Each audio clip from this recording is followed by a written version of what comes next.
Good morning. I'm Steve Brown, executive producer, welcoming you to the 60th broadcast of the WGTD Radio Theater in this, our 8th season. We are broadcasting live today from the Civil War Museum located in downtown Kenosha, Wisconsin. And today we are proud to present the Civil War drama Soldier Come Home, written by playwright Frank W. Wicksʼ, who traveled from his home in Maine to join us here today. As director of today's production, I'm honored to tell you that our stars, as always, are from the 91.1 Players, and they are Andrew Potter, Alexa Eves, John Oleksy, Todd Eves, and Don Jensen.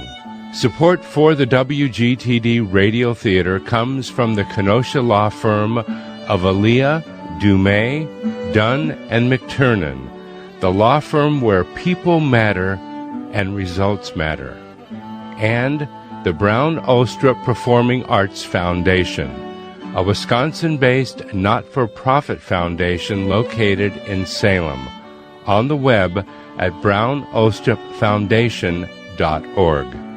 And now, Soldier Come Home, written by Frank W. Wicksʼ.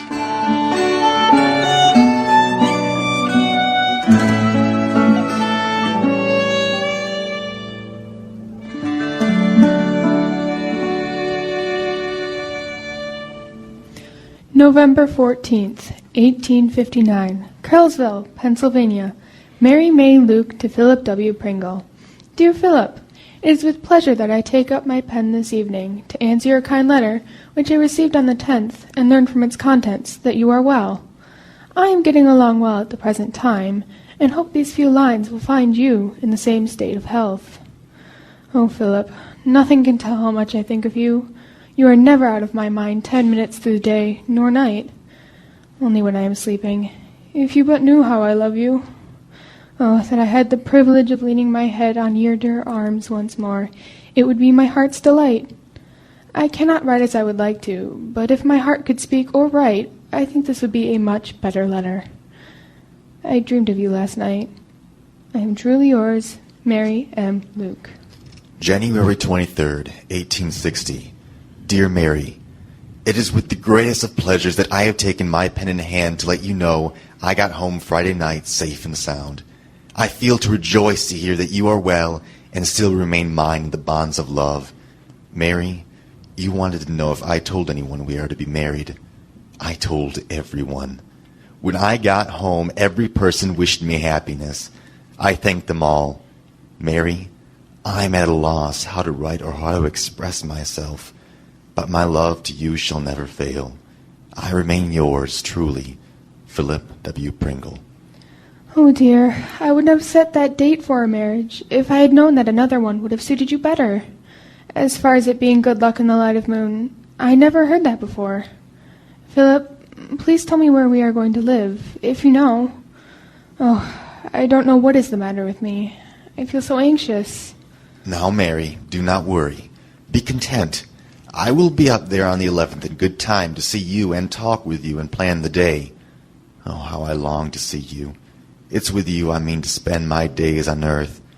I will be your constant companion, shielding you as best I can from the storms of life. Oh, Philip, I feel like I don't have a care in the world. Together we will dwell in peace and harmony and joy. Nothing can interfere with the pleasure and happiness I feel today. John Luke to Mary Luke Pringle. Dear daughter, I set myself down to let you know that we are all well at present, for which we are thankful to the good Lord for his mercies. You can not tell how happy we were to see you, and we wish you fond happiness in your life together. You and Philip departed just as the roads got bad. The stage cannot get along now. They have to carry the mail on horseback. The times is very hard, on account of the money being so scarce, of course. There's no work to be done here. Some are going out to the mountain to make barrel staves. Tell Philip that I think Lincoln will make a fine president, but he has his troubles ahead with all the unrest in the country today. We hear that Georgia and Alabama might leave the Union. No more for present. Remain ever yours, your affectionate father. April 14th, 1861. Dear Papa, I take up my pen this day to drop you a few lines. Philip and baby Luella are well, but there are a great many sick in this community with the smallpox. We just heard the news of the attack on Fort Sumter. I feel so sorry for our poor country. Philip thinks this rebellion will turn to war, but the President promises there will be no bloodshed. You must excuse me for not writing sooner, as the creek has been very high for some time now. But I will send this as soon as I can. Your loving daughter. January 22nd, 1862. Army of the Potomac. Dan W. Luke to Mary Pringle. Dear Sister Mary, I have answered the President's call for volunteers to help crush the rebellion.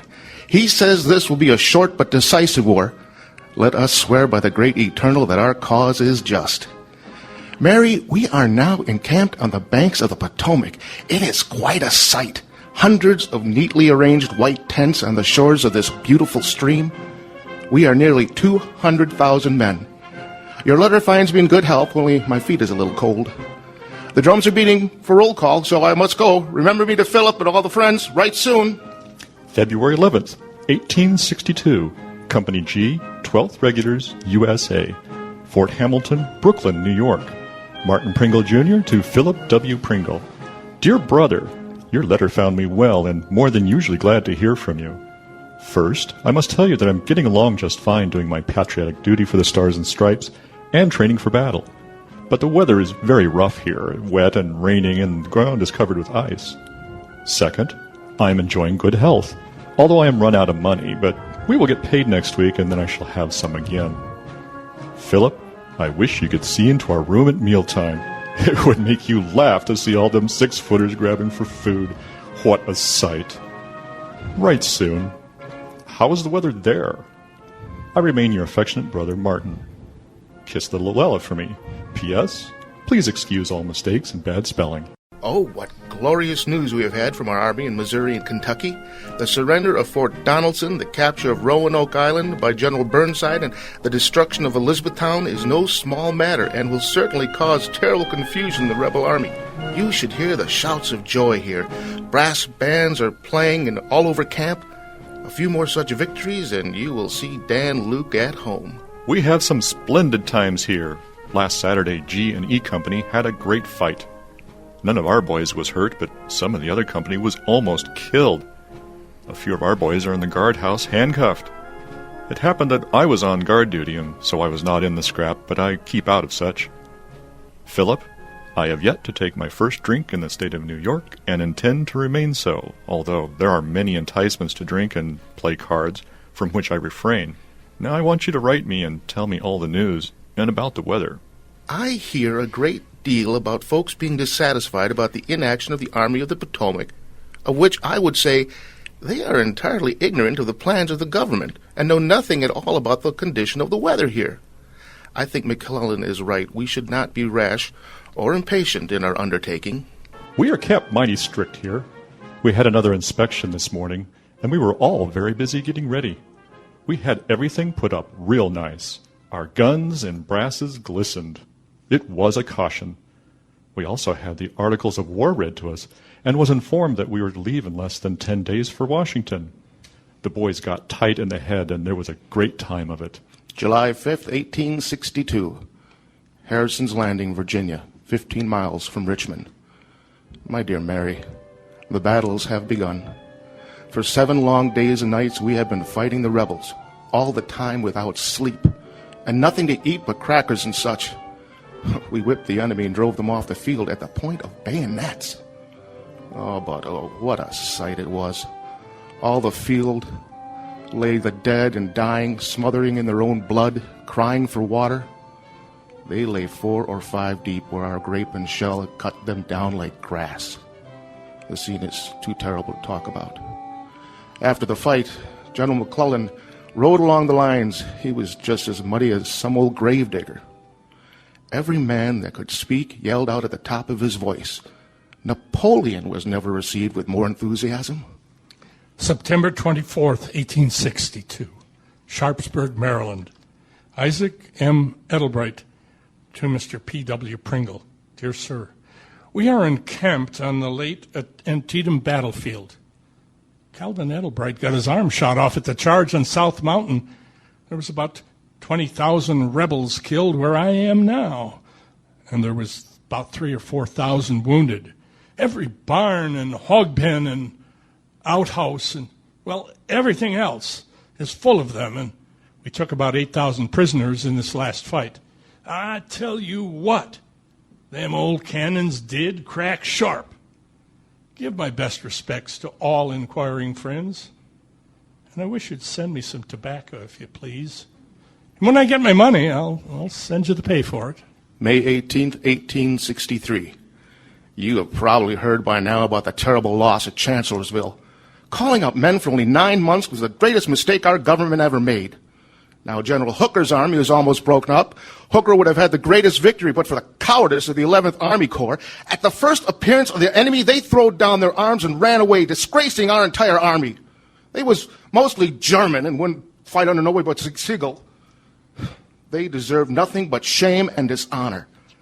Phil, I'm very glad your patriotism runs high, but you must stay and take care of your wife and Lilluella and the baby. We must conquer, and we will. The rebel cavalry made a dash on our pickets the other night and wounded and took prisoners. But we fought back with the infantry, and some flying artillery, and those rebels sure had to hunt for their holes double quick. Tell Mary all the boys are getting boxes from home, and I have some notion to send for one, but I suppose it would be too much trouble. I must close. Kiss little Sadie and Luella for me. Pray for me, dear brother. M. Pringle, Jr. Write soon and tell me all about your weather. July 15th, 1863. I suppose you have heard all the particulars of the Gettysburg fight, and I will not work with your patience by giving you another detail. I will only say that we held full possession of the field. I do not think the rebels will be invading the North again. It was a victory so long desired, but terrible was the sight. Never was our army moved with such promptness and skill as in our last campaign under the supervision of the brave and gallant Meade. May success crown his efforts and victory crown our banners, and a speedy but honorable peace be the final result. The president's draft call is meeting with resistance. They are drawing lots to see who will go. I hear some are paying money so they don't have to go. Now, Philip, I pray you are passed over by the draft. Mary, I sympathize with you in having to be frantic that your husband was called up for the draft, but remember that he is only obeying the great laws of his country, second only by the laws of God. Do not worry. The war will soon be over, and he will be coming home before long. Oh, brother, you're in for it now. No use trying to get out of it. Keep up good courage. The rebellion must be crushed. July 29th, 1863. Dear wife, I take my pen to let you know that I am well and well content so far, and hope you are all the same. I'm in Camp Howe, about 2.5 miles up the Monongahela above Pittsburgh, in a very fine place and good quarters. I have a good suit of clothes, no more at this time, but remain yours, P.W. Pringle. Give the dear little girls a kiss for me. Phil, I would rather the draft had missed you, but it has fallen upon you to serve your country and to protect the glorious cause of freedom. The Star-Spangled Banner shall wave in triumph over the graves of slaughtered brothers who fell nobly defending their country. Mary, we moved from Camp Howe to Camp Copeland near Braddock's Field, 10 miles above Pittsburgh. There are a great many people here in camp of drafted men. I enjoy myself very well, for there are many here that I know. We are in a field near an apple orchard and good water. Did you hear of Martin yet? Please let me know who was drafted at Summerhill. Let me know if Father has cut that bee tree yet, and if there was any more swarm. How are the little girls getting along, and let me know what Luella says about me being away. It may be that I will be at home sometime this fall. Oh, Philip, I miss you so. Your brother, Henry, sends you his sympathies. He has invited us to a family gathering at his place in a few weeks. Will you be able to go? Oh, Philip, I hope so. He has been cutting wood and making barrel staves for your father for some time now. Now, Philip, James Duncan wants to know what he should do about the cattle. What should I tell him? Take good care of yourself. Dear husband, I wish you could come home soon. The war cannot last much longer. I remain your affectionate wife, Mary Pringle. August 20th, 1863. I am presently in New York City, enforcing the draft and helping to restore order. The riots in opposition to the draft have been terrible. Hundreds have been killed. But they are still drafting 4,000 or 5,000 every day. 40,000 troops are encamped around the city, and if the rioters will commence again, there will be rough times. We marched from the Battery up Broadway to Washington Square, where we encamped. While we slept, our guards and pickets stayed awake on duty as if we were in enemy country. We was mustered in for pay yesterday. When I get my money, I will send it home as soon as I can, and I will get my picture taken. We will get our guns next week. Mary, I think the war will not last long. If we get Charleston and a few more victories, the rebels will give up. I will be home on the 16th if I possibly can get off. Now, Mary, you must not let James Duncan destroy anything.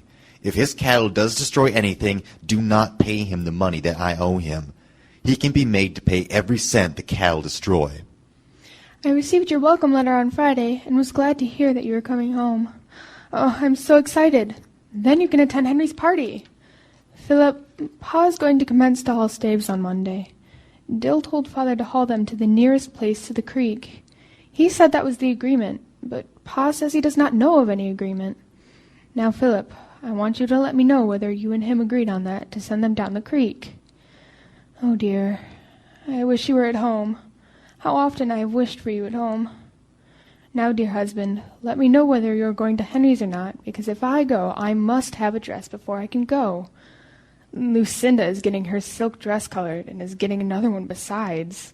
She says she wants to show some respect for Henry's wife. She thinks she is better than other people, because she is rich. I will not go among them so poorly dressed. I must close for this time. No more from your true and loving wife.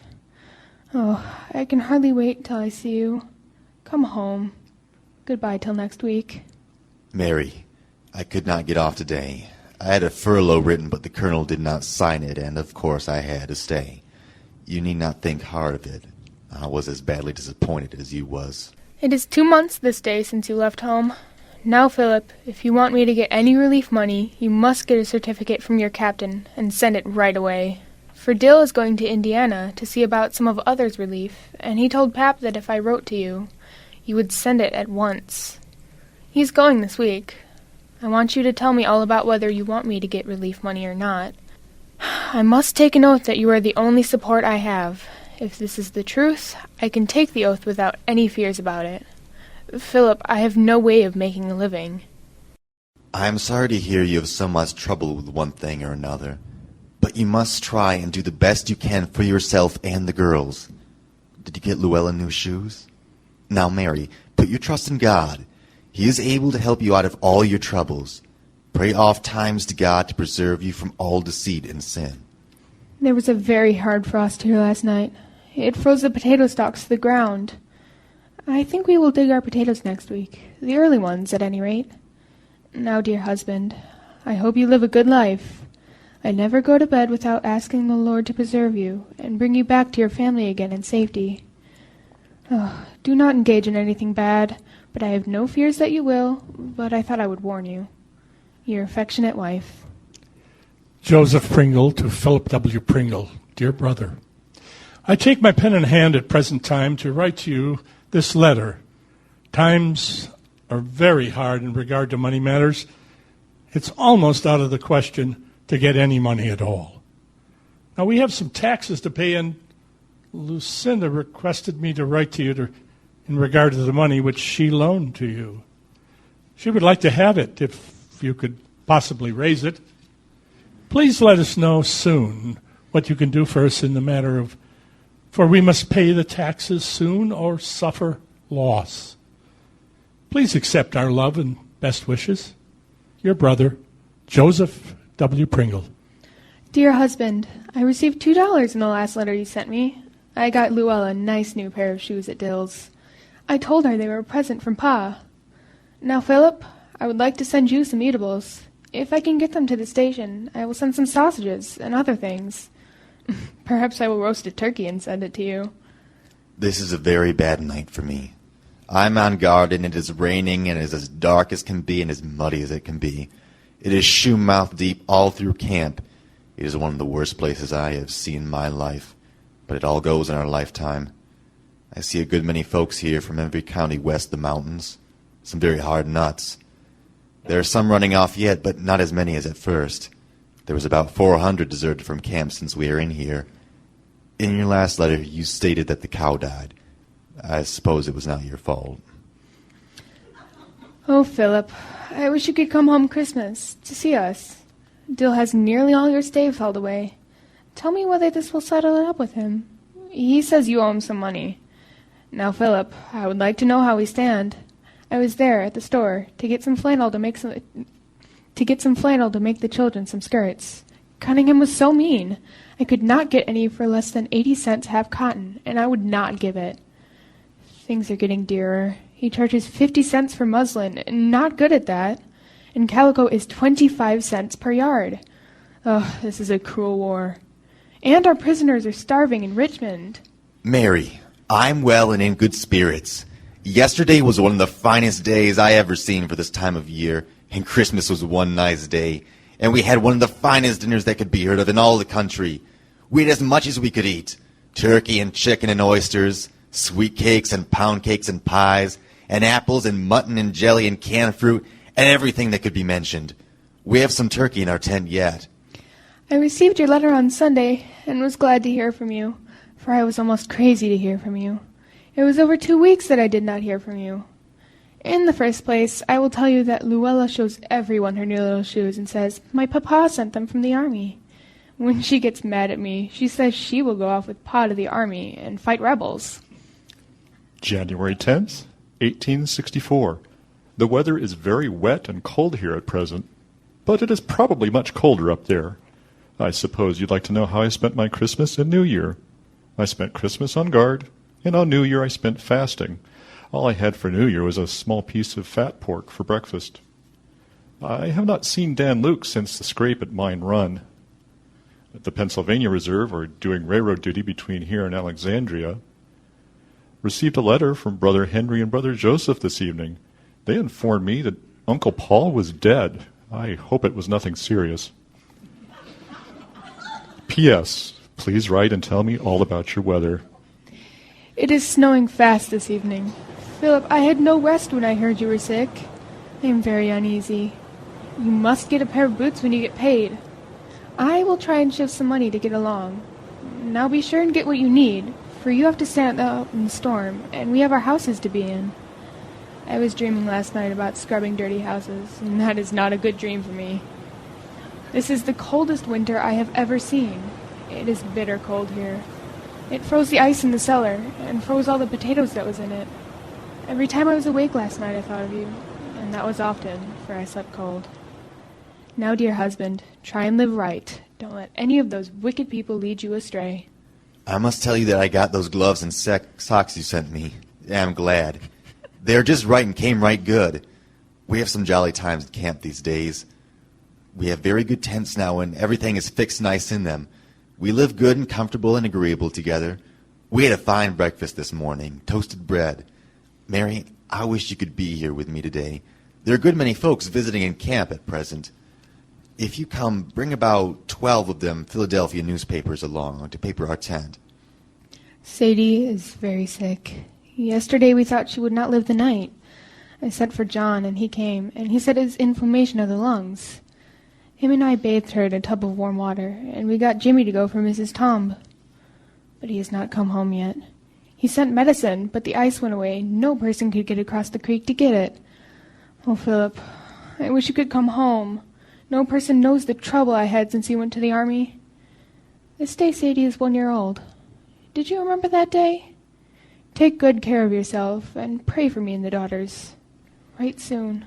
The President is going to call out 1 million of men ages to 60 on the 1st of February. They are going to go for 3 months to take the prisoners out of Richmond. Mary, I would like to see you here now. There are no smallpox in camp after all. The men that we thought had them, they have the measles only. Please and let me know when you intend coming to see me so that I can meet you at the station. And I want to get your picture taken. They can take them nice now at this place. Yours as ever. February 18th, 1864. Dear husband, this evening I seat myself with tearful eyes and aching heart to tell you about the death of our little Luella. She died on Monday morning between 2 and 3 o'clock. She had diphtheria. We'd done everything for her that we could, but nothing seemed to help her. No person could not be more troubled or sorrow. As soon as she was dead, Pa went to get Jacob Sensbow to tell you or telegraph for you. We did not bury her till on Wednesday evening. Your father thought you would surely come. I wrote to you, but you did not get the letter. I would have written sooner when she got so bad, but Pa and Sarah would not let me. They said she would get better. They could not believe she would die. It was a solemn night for me. My heart aches for you. My sweet little Luella is no more, but she is in heaven where we may go someday. I will close for this time, for I cannot write. I cannot see. Goodbye. I embrace the present to write a few lines to you. I feel too sympathetic with you on account of the death of your dear little girl. Through the orders of Providence, it has been our lot to part with some of our loving babes. The bud may have a bitter taste, but sweet will be the flower. Jesus said to her, "Come home to me and live forever, and happy be." Amen. Your affectionate brother, Joseph W. Pringle. Loving wife, I feel so far from you at this time of sadness. Tell me when next you write. Did you bury sweet Luella in her little shoes? But Mary, don't weep. Our beloved is happy with angels in heaven and is free from sorrow and pain. It is miserable here today. It turned in wet in the afternoon and very hard in the evening, and then rained all night. One squad of drafted men was sent off to the Potomac to the army to the front. April 10th. I seat myself this morning to speak to you through the silent voice of the pen. You said you would get off when your 9 months was up. You were drafted for only 9 months. Philip, the time is up now. Oh, how glad I would be if I knew that you could come home. I don't see how people can live. Times are very hard. Things are getting dearer every day. Dear husband, it is so long to stay without you. I need you. I do not understand why you do not come home when your time is up. We have a new commander in camp. General Copeland is removed on account of mismanagement. The conditions at camp have been terrible. More than 100 men have died here since January. We are tired of being so long at one place. Philip, I did not get any relief money since the fall. Dell sent word to come down last Saturday a week, but I could not get across the creek. It was very high, so I can't draw 1 cent. All this time I did not draw. It is hard on me, for things are so costly. Meat is 16 1/2 cents per pound. I would not care, but we are so deep in debt. This way I can't save 1 cent. Oh, that this cruel war was over that has caused so much grief in our happy country. We got your photograph. Sadie was almost crazy. She kissed it more than 12 times. I believe that she knows it is you. I kissed your lips before I sat down to write, but they were as cold as ice. Dear and loving wife, this is the first day of May, and it is very pleasant here today. Everything is growing fine. Mary, I want you to plant some potatoes for yourself if you can. Get the ground plowed, for they will be a great help to you. You wanted to know if I would be free again since my 9 months would be up soon. I cannot tell you anything about it. It is rumored that we will be discharged before long, but it is only talk. Mary, my country needs me.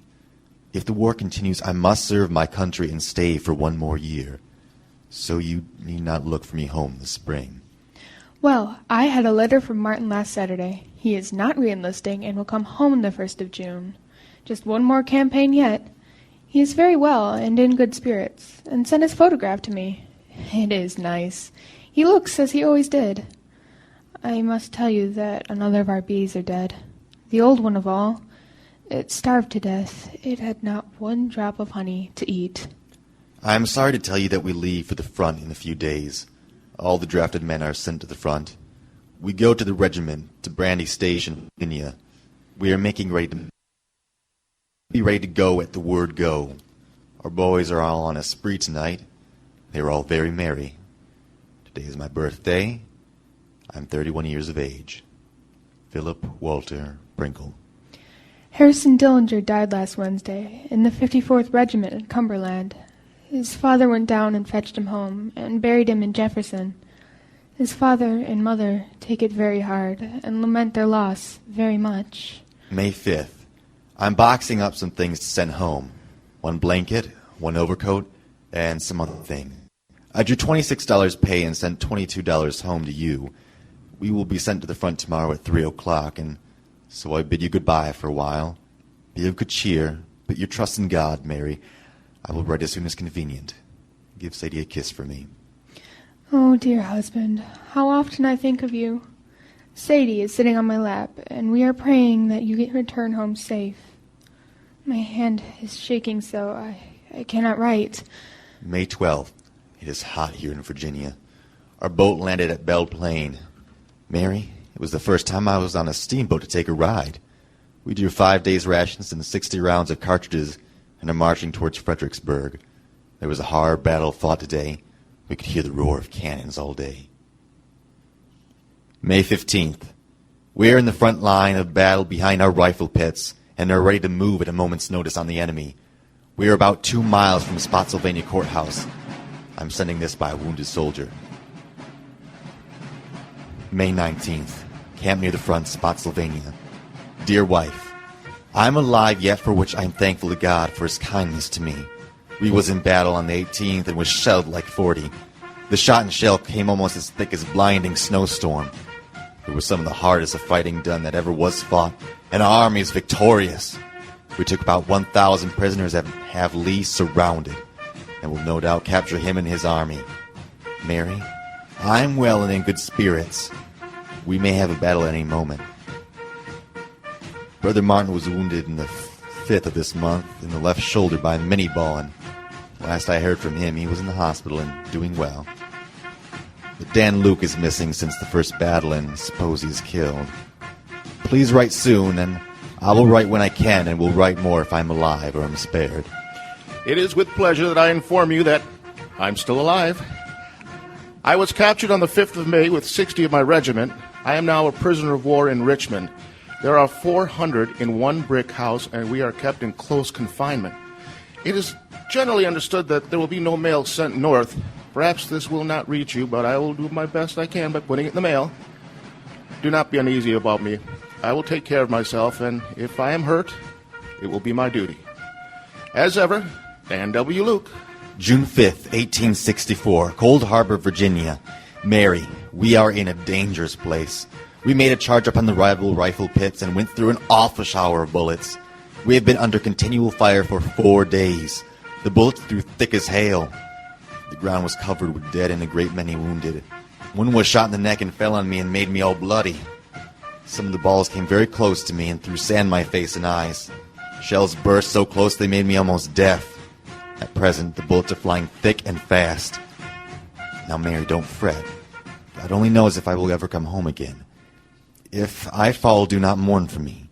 Pray that we may meet again. If not in this world, we may meet in heaven. June 15th. Martin Pringle, Sr. to Philip W. Pringle.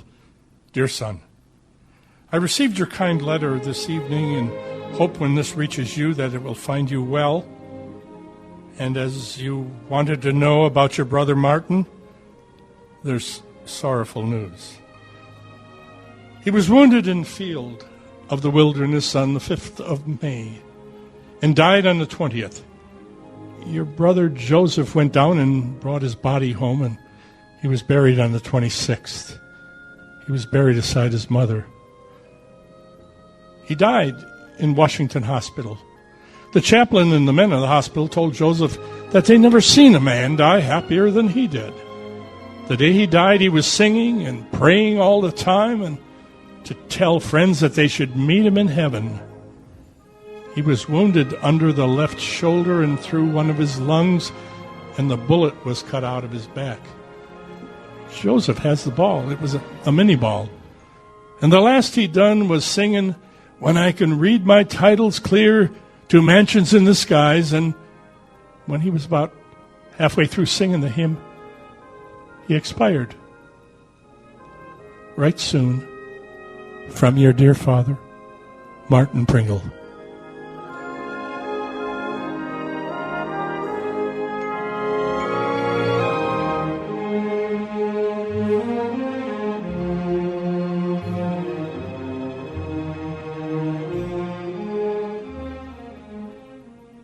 June 19th. Mary, we had a hard march. We traveled day and night and got no sleep for 36 hours at a time. We crossed the James River on pontoons below City Point. There was 104 pontoons. We are now in the forest of Petersburg, Virginia. We can see Petersburg Plain. Our men are throwing shells into the town every 15. Badly yesterday. Oh, but the bullets flew thick and the cannons roared. We had to hug the ground very close to keep from getting hit. I do not know how we did escape as we did. It was a miracle. Bruce, dear wife, I mourn terribly for my beloved brother. I was sorry to hear of Nicholas Cameron being killed. His mother takes it very hard. She wanted me to ask you if he died in the hospital. The chaplain wrote to them he died on the battlefield. She says she would feel better satisfied if he died in the hospital. I have not heard from your father since Martin was buried. Poor Martin is no more in this world, but hope he is now singing. You and I will meet him someday with our sweet little one. Mary, President Lincoln is here visiting the front. We are now tearing up the Weldon Railroad and have destroyed about 6 or so miles. We put the ties up on huge piles of fences and brush, and then lay the rails on top and set fire to them. And the rails got hot and bent crooked, so they will be of no use anymore for the railroad. All the roads are cut, I believe, and I think the Rebs will have some hungry bellies before long. We had 2 swarms of bees this month. I think it is a good year for them. James still was drafted, but stayed at home and paid his money. I'm sorry to tell you that I am not as well as I might be. I have the bowel complaint. I got my sickness by too much hard marching and exposure. I'm in the division hospital. It is a good place to stay and have no duty to do but to eat and drink. I'm getting rested pretty well. I received your letter this evening, but oh, the sorrow and pain it gave my heart to think that you, my dearest friend in all this world, must be sick and so far away that I can't see you. Sometimes I think my heart will break. Now, Mary, you must be content. Be cheerful. Sometimes it is impossible for me to write when we are on a move. You must not think hard of me for not writing. Letters are hard to send. I have no stamps anymore, so you will not think hard of me if I do not send this letter. I heard yesterday evening that Alexander Irwin is wounded in the neck, and the ball came out at his ear. What will his poor wife do? She will go crazy. July 9th. You wanted to know if Nicholas Cameron died in the hospital. A man from his company told me he was wounded in both legs, and they carried him to the hospital, and there he died and was buried in the hospital graveyard. It was buried nice in rows. They told me that Nick was a brave soldier, and they thought a great deal of him. Now, Mary, you must not fret or trouble yourself about me. Be of good spirit. It would do me good to hear of you being lively and cheerful. You must not be downhearted at all. God loves a cheerful person. Well, I have news to tell you. Elizabeth Campbell has a little girl. It belongs to an old gray-bearded man that was going round telling fortunes. She denied it all the time. When she got sick to have it, they sent for a doctor thinking she was going to die. The doctor told Aunt Betsy she was going to have a baby, and Liz said it was a lie, and took her mother by the hand and said, "As sure as there was a God in heaven, it was not so." Then, when it was born, the doctor took it up and said, "Here's your child. Do you believe it now?" She said she could not believe it yet. If ever you live to get home, I will tell you more about it. Mary Pringle. I'm not fit to march yet and will never be as stout as I was at one time. I'm completely broke down and still have the dysentery middling bad. Please send letters to City Point, Virginia, 6th Corps ambulance train. How is Liz Campbell's little fortune teller? Philip, I am well satisfied that you are in the hospital, for we hear they are fighting at Petersburg, and I am glad that you were not in that fight. Write to me soon, for I can hardly wait. It is all the pleasure I have to write and read your letters. In one of the letters I wrote, I sent 2 stamps. I would have sent more, but I am out of money. But if you can't get stamps, let me know, and I will borrow money and send you some stamps. Mary, I have not got a letter from you for a month. I have written to you asking why you do not write to me. Have you forgotten me? What is wrong? I have written about 20 letters to you, and I have not received one, and yet why is it I cannot hear from home and friends anymore? Am I forsaken? I hope not. I feel like the lonely dove that has lost her mate. I feel to weep and moan. I do not hear from any of my friends. Oh, how I would like to hear from you. Philip, you said you had not got any letters for 4 weeks. I am sure we wrote. I wrote, and Father, and Charlotte. You must not think it hard, with me not writing more. We had a good rain yesterday evening. The corn looks well. We have 150 head of sheep here of Dills. We are going to keep 50, half for the lambs and half for the wool. Your little Sadie is out on the porch, looking at the sheep. She sings about her papoose. She can talk a great many things, and she can run about every place. Come home this fall, if you can. Philip, you must try and be more cheerful. Last night our men took Danville Railroad, and 1,500 as prisoners and 3,000 head of cattle from the Rebs. Let me know how you are getting along for provisions. I cannot help you at any time this time, but I have only 1 cent to my name, and that one I am going to keep. There's such good news here. Some of our prisoners have been released, and Dan Luke has come home. I dreamed of you last night, and this morning I feel some better. Oh, Philip, try and come home, if you can. Oh, how glad I would be to see you. We have orders today to destroy the South Side Railroad, to cut off all supplies and food to the Rebs in Petersburg. They are starving, and a great many of them are deserting. They all say they cannot stand it much longer. I was expecting to get paid this week, but the paymaster did not come up yet. We are looking for him every day. We heard that Uncle John Pringle has deserted, and I think it is the case. Joseph Pringle, Sickles Barrack Hospital, Alexandria, Virginia. I've seen some pretty hard times since I joined the Army. My right leg is considerably paralyzed, and I fear it'll prove a serious impediment to me. Dear brother, I was captured by Mosby's guerrillas, and I was robbed of all the valuables I had. Even my pantaloons were taken. I was wounded at the time and was allowed to escape. The news from our army is good, though. The Republic is on its last legs. That rebellion is no more, and slavery is doomed. March 15th, 1865. We are under marching orders to attack. We have Petersburg surrounded. Now, Mary, I wrote to you better than 2 weeks ago, but I have not received an answer to it yet. The mail was robbed, and there was a great deal of money taken. They blame the mail carrier for it, and they have him under arrest. I found a great many letters torn open and thrown away. Some lost dollars, some 200, some even 900. I would like to find out if you got that letter. The Rebs are not fighting with their usual courage, Mary. Many are willing to be captured. I think Sadie has forgotten you. She calls her grandpap Pa. She hears us calling him Pap, and she calls him Pap too. Uncle John had his trial. He was found guilty of desertion. His sentence is 1 year's service in the front. March 31st. Terrible attack by the enemy near Five Forks, but the heroic Sheridan and Chamberlain smashed them to pieces. Hundreds of them wounded and killed. Bullets were flying thick, but we beat them back. We join forces with Sheridan's army tomorrow, and will sure make the fur fly. Mary, I have a feeling the battle will be dangerous, and so I say goodbye for a while, and perhaps for a long while. May God grant that you are living, and that you will get home soon to your family and friends. I pray every day for my husband, and trust that my poor, weak prayers will be heard and answered.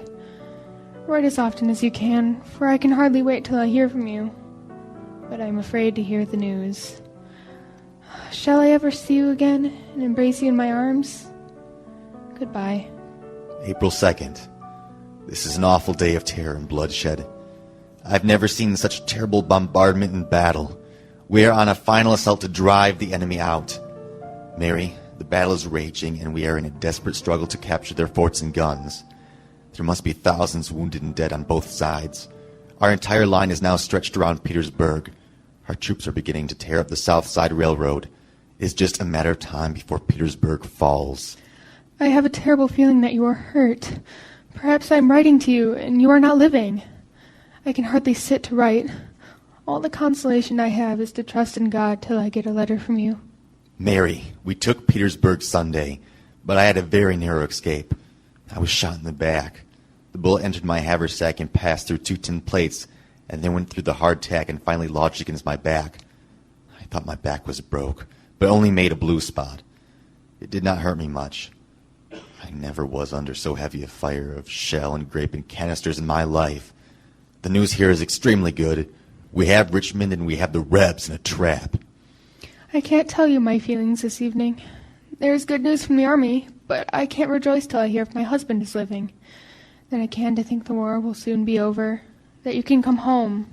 Richmond is in flames, and the air is thick with cinders of burnt paper and clothing flying in the wind. We are chasing Lee's retreating army. The road is strewn with dead horses and mules, wagon ambulances, abandoned guns, food, and equipment. The rebels are defecting by the thousands. It is a lonesome evening for me, and I am here writing to my dear husband. Now I pray the Lord to watch over you, and bring you home safe. There will surely be some that will be spared. Oh, out of that few, let my husband be one of them. April 10th, 1865. Dear and beloved wife, I must tell you the glorious news of the surrender of General Lee's army.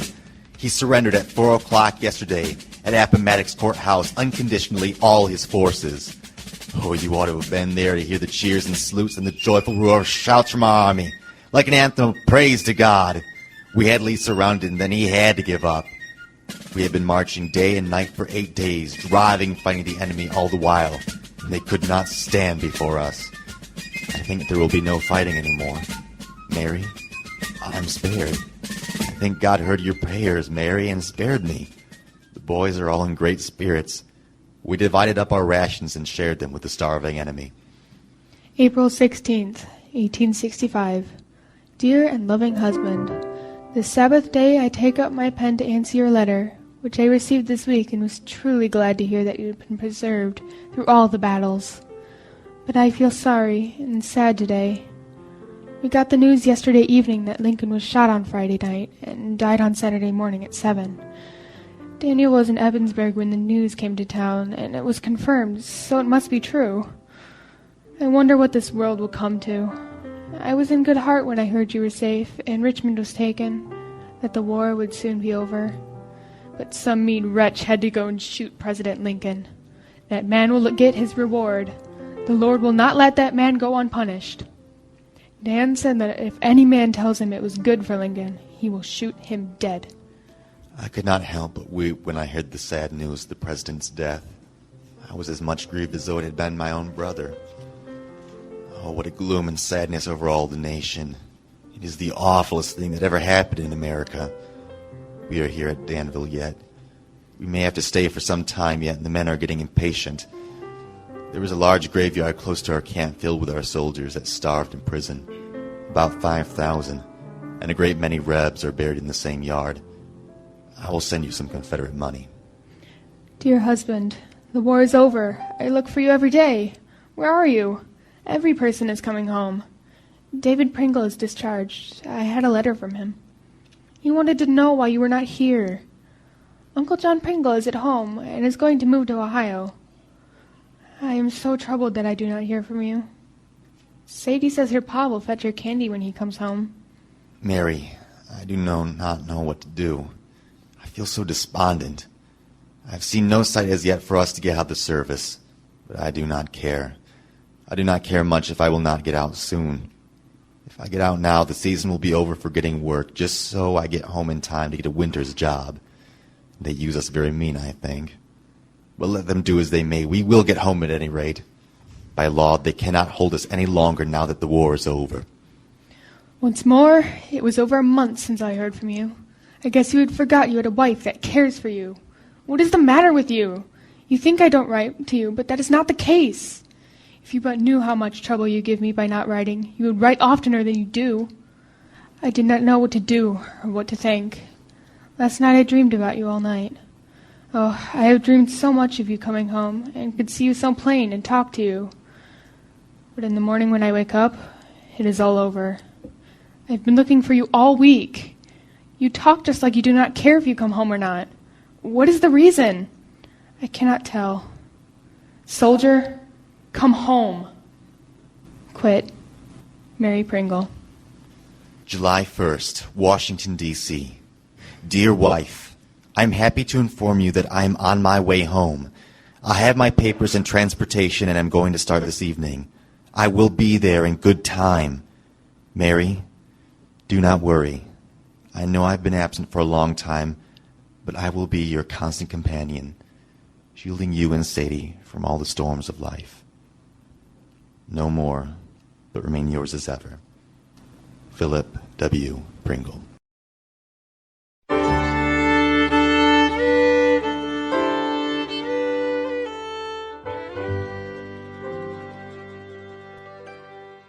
This has been the WGTD Radio Theater's live broadcast of Soldier Come Home, written by playwright Frank W. Wicksʼ. Our program today came to you live from the Civil War Museum in Kenosha, Wisconsin. Our directors were Steve Brown and Don Jensen. Our stars today from the 91.1 Players were Andrew Potter, Alexa Eves, Don Jensen, John Olexi, and Todd Eves. Support for the WGTD Radio Theater comes from the Kenosha law firm of Aaliyah, Dumais, Dunn, and McTurnan, and also the not-for-profit Brown-Ullstrup Performing Arts Foundation, located on the web at brown-ullstrupfoundation.org. For the WGTD Radio Theater and the 91.1 Players, I'm Steve Brown.